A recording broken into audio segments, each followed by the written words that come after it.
What's going on, guys? Welcome back to my channel. Video number one for today is another edition of New Release Review, where I'm going to give you my thoughts and opinions about some brand new 4K releases. I'm going to be talking about Black Christmas and also Pulp Fiction. If you are brand new here on my channel, you love physical media and everything to do with movies, hit the red subscribe down below as well as the like button, but most importantly, the small notification bell so you don't miss any videos like this in the future. So I'm going to start off with Black Christmas on 4K. Now, I was so very excited when I heard that this classic horror slasher from 1974 was finally getting a 4K.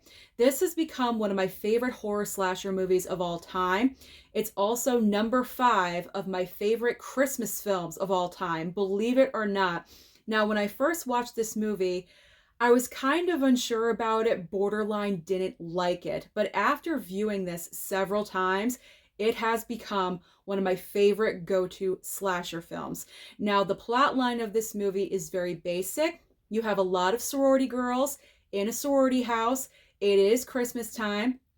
A killer enters the house unbeknownst to them and is proceeding to taunt them and proceed to murder them throughout the course of the movie. One by one, he's picking off these sorority girls. The brilliancy of this movie, though, you don't know why he's doing it. There's a lot of mystery in this film. You don't know what the killer looks like except for one shot of his eyeball, and that is it, which is such a scary moment in this movie, by the way. But you don't know what he looks like. You don't know why he's doing what he's doing, and you don't even know the conversation that he's having. And what I mean by that, when he calls the girls from inside the house and they don't know that he's there, so he's calling from inside their own house, taunting them with such lewd, nasty conversation, it just is nonsensical. It is all over the place. He's talking about Billy and Agnes. Is he Billy? Who's Agnes? We obviously just do not know. So all of the conversation as well is shrouded in mystery. But another aspect about this movie that I really enjoy, besides the horror slasher element, is that real life problems are affecting our characters, mainly 2 of them. Now, our lead girl is named Jess, and she's played wonderfully by Olivia Hussey. I love her performance in this movie. It's not over the top. It's just right. Now, her character is dealing with a pregnancy. She does not want this baby. She wants to get an abortion, and she tells her boyfriend this in the movie. He's against it. So she's dealing with that real life problem. And then on the other hand, we have a character named Barb, played by Margot Kidder. It's not outright said, but it's pretty obvious that she's dealing with alcoholism. Because in the very beginning of the movie, she does get a phone call from her mother canceling Christmas plans. So therefore, Barb has nowhere to go. She's pretty much staying at the house. And immediately she starts drinking after the fact. And she's just drinking throughout the entire rest of the movie. So because of those elements that are affecting our characters, you're more invested in these girls. You care about them. And when they do meet their fate, you're kind of devastated. It's like you care about them and you get really sad that this happened. It's not like other horror movies where, oh, it's sorority girl number 2, she's getting the axe, like who cares, let's move on. You're invested in these girls. So when their fate does happen, you do get upset about it. And that's what I really liked about this. It's not a typical horror slasher movie where, you know, all the girls just get axed off in really gory ways and no one cares. You care about these girls. So it's shrouded in mystery. You're dealing with real life problems with our characters, but also it's not super gory. Now, I know that may turn off some people with horror films. You want to, you know, a horror, especially a horror slasher, to be really gory and just over the top. This movie is not like that. It does have brilliant kills, I will say that. Plastic bag over the head, being stabbed with a unicorn figurine. I mean, those are great creative ways to kill someone, but you're not seeing everything, especially with the unicorn figurine kill. You don't see the majority of what's happening. All you see is the figurine going up and down, up and down. Again, it's left up to you to interpret what exactly is happening to this girl. And that is also a brilliant continuing theme throughout this entire movie. your interpretation, the audience's interpretation, because at the very end of this film, Jess is the final girl. She's laying down in a bed. Pretty much all the, the cops, the ambulance, EMTs, everyone leaves her alone because she's sedated. But she's not really alone because you hear the killer breathing. You know he's still there. You know he's still around. Does she survive or does she not? That is the mystery. There is no clear-cut answer. So all of those elements that I just described are the main reasons as to why I just love Black Christmas. And because of all of those elements and really thinking about it and putting them all together, that's the reason why I just love this movie more every single time I watch it. So do I recommend Black Christmas to you? I think you know the reason. You know the answer. Yes. Yes, I do. Yes, absolutely I do. Now, when it comes to the 4K transfer, because I know everyone wants to know about this, because this film came out in 1974, it is older footage. Obviously, older cameras are being used. It's not the, high-tech cameras or anything like that. It is not the best 4K transfer. But, however, I will say, I believe this is an upgrade from the Blu-ray. It's not on the level of a Poltergeist 4K or Reservoir Dogs. It's not like that. Those two films I consider to be like the top 4K transfers of the year that I've seen so far. I haven't seen every 4K of the year, but those are two of the best. It's not on that level.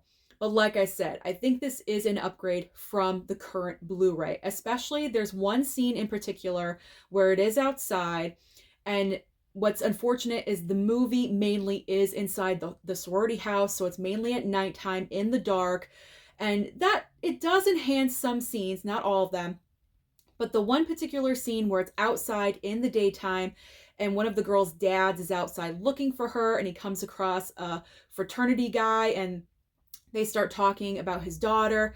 That scene right there looks beautiful with the 4K transfer.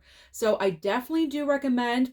It is not the best 4K transfer, as I said, but the movie itself as a whole, definitely, you gotta get it.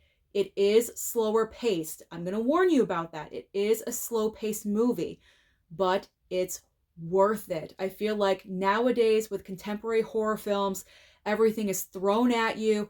Everything is so fast, so quick paced, but this one, you kind of breathe and you take it in and you appreciate it for what it is. And I hope you guys do as well, because it's a great movie. God, I love this movie. Can I gush about it any more? Buy this film, okay? Let's move on to the other movie, which is Pulp Fiction. Look at this slipcover. How can you not love this slip? So the reason why I wanted to pick up Pulp Fiction on 4K, obviously to upgrade this, but another reason is I was hoping that with a 4K transfer, I was going to appreciate the film more, because I have seen it once on Blu-ray. But when I'm breathing for a second because I'm preparing myself for this comment. When I watched it, I truly didn't understand why a lot of people thought this was one of the greatest movies of all time, why it's in a lot of people's top 10. I thought Pulp Fiction is severely overrated. After watching the 4K transfer, I still think it's overrated. Not as much, I guess I would say, but I do still think this movie is overrated. Now let's get into Pulp Fiction. So if you have not seen Pulp Fiction yet, the basic storyline, it's kind of all over the place. It's one of those movies that has an all-star cast with different storylines going on, and they intersect throughout the duration of the movie. Pretty much is a great way to sum it up. But it's a great all-star cast. You got John Travolta, Samuel L. Jackson, Uma Thurman, Harvey Keitel's in this. Quentin Tarantino makes an appearance in this as well. Tim Roth, Bruce Willis, Ving Rhames. You can go on and on. What an incredible cast. And I'm enjoying this movie. 4K transfer? We'll get to that in a second. The movie I was enjoying up until the point where we go halfway through the film and we get to where Bruce Willis really comes into the picture. He has a little scene in the beginning of the movie with John Travolta's character just for a second, and then he goes away. But then he comes back later in the movie, about halfway through. Once that happens, this movie loses the momentum for me. I wish that part of the film didn't happen. I kind of wish this movie focused on John Travolta and Samuel L. Jackson. Maybe if it did that, it would be too overwhelming with both of those characters. Maybe with the Bruce Willis character and the Ving Rhames situation, it's kind of giving us a break from that banter. But I highly enjoyed that banter, so I'm not really sure if I wanted a break from it or not. But the biggest problem for me with when Bruce Willis comes in and the second half of the movie is that he takes this taxi ride. It seems like that takes forever. It's kind of like just like ridiculous bantering back and forth between him and a cabbie. And then he gets home to his girlfriend, well, home to a hotel with his girlfriend. And then they're having dialogue back and forth about pancakes. Like, who cares about this stuff? It was just very mindless conversation to me. And that, I got bored. I got bored with those scenes in the movie. And then we move on to where Bruce Willis comes upon Ving Rhames. Bruce is driving. Ving Rhames is walking across the street. Their characters meet. They get into a fight.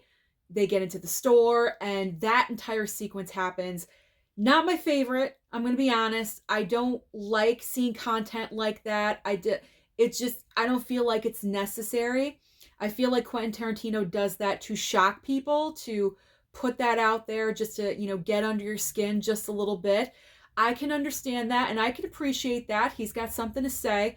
But personally for me, I don't like that entire sequence. It just really bothers me. So as a viewer of the film, I tune out. I kind of tune out for that last half, as I said, with Bruce and Ving Rhames in the store.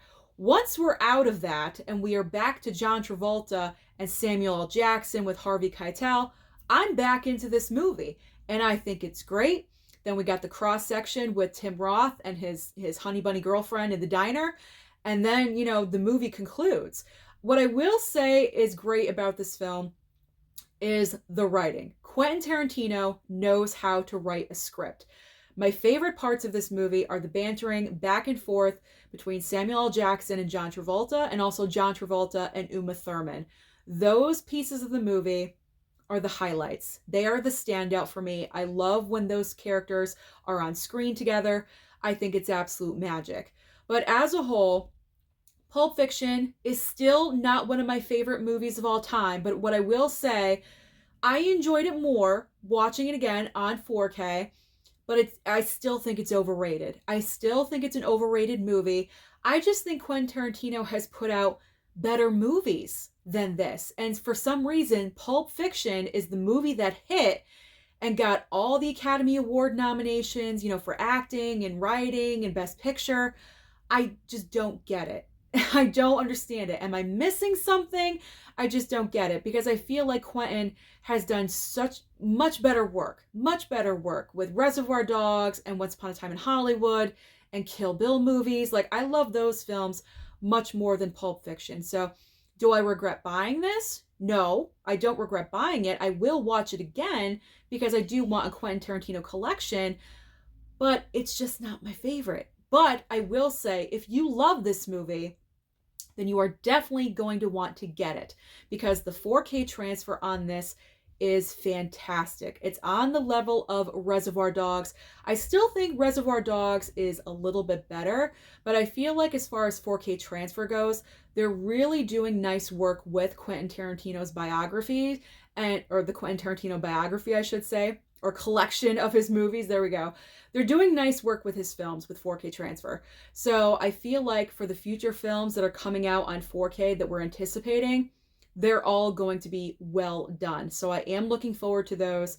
If you love Quentin Tarantino, you live and die by his work, then you are definitely going to want to pick this up. So that's my opinion about both of these movies, Black Christmas and also Pulp Fiction. I do recommend them both. If we're going straight off by the 4K transfer, Pulp Fiction is the better transfer, but I do recommend that you pick up both of these. They are both worth your time and both worth your money.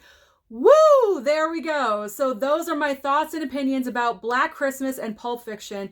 Let me know down below if you picked up these movies and you watched them. What's your opinion about these? Don't forget to like and subscribe before you leave, and I'll see you next time.